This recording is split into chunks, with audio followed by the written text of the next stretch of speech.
अस्सलामुअलैकुम 5 न्यूज़ के साथ मैं हूं सिद्फा इलियास। शामिल करेंगे न्यूज़ हेडलाइन।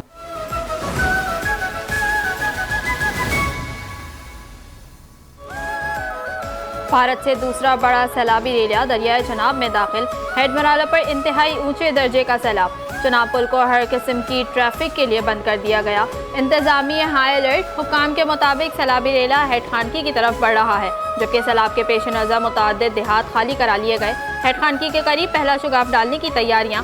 पानी का बहाव 6 लाख क्यूसिक से बढ़ने पर डाला जाएगा। इंतजामिया ने 450 देहात खाली करवाने के लिए मसाजिद से ऐलानात भी करवा दिए।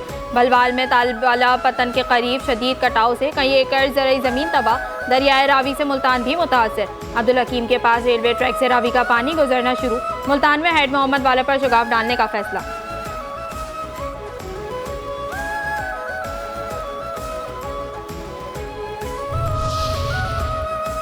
भारत की जानिब से फिर पानी छोड़े जाने पर दरियाए चनाब में पानी की सतह में मुसलसल इजाफा। पीर महल में हेड सदनाई को बचाने के लिए दरियाए रावी का हिफाजती बंद तोड़ दिया गया। माई सफूरा बंद को 2 मकामात से बारूदी मवाद से उड़ाया गया। खानेवाल में 25 से ज़ायद देहातों में पानी दाखिल हो गया।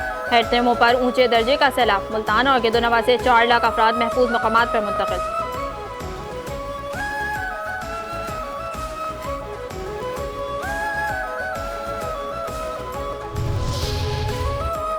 पंजाब के सैलाब ज़दा इलाकों में पाक फौज और सिविल इंतजामिया का रेस्क्यू और रिलीफ ऑपरेशन। सैकड़ों अफराद को महफूज मकामात पर मुंतकिल कर दिया गया। रेस्क्यू ज़राए के मुताबिक होल्ड्रो पॉइंट, हसोवाली, बदवाना, झंग और ज़िला चिन्योट में पाक फौज और सिविल इंतजामिया मुतासिरीन की मदद में मसरूफ। जवानों ने कश्तियों के जरिए मुतअद्दिद खानदानों को सैलाबी पानी से निकाल कर महफूज मकामात पर मुंतकिल किया। सैलाब मुतासरा इलाकों में इमदादी और फ्री मेडिकल कैंप्स कायम।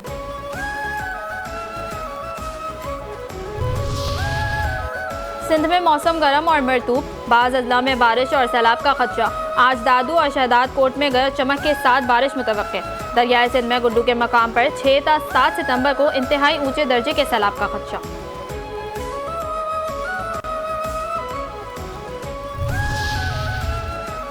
और कराची में तैनात नए अमरीकी कौंसल जनरल की बाबाए कौम के मज़ार पर हाजिरी। फूलों की चादर चढ़ाई। मेहमानों की किताब में तासुरात दर्ज किए। बानिए पाकिस्तान को खराज अकीदत पेश। मुल्क के पहले वज़ीर आज़म खान लियाकत अली खान और मोहतरमा फातिमा जिन्ना के मज़ारात पर भी हाजिरी। कायदे आज़म म्यूजियम का दौरा किया। कहते हैं कायदे आज़म एक दूर अंदेश रहनुमा थे जिनका इत्तेहाद और खुशहाली का तसव्वुर आज भी मशअल राह है।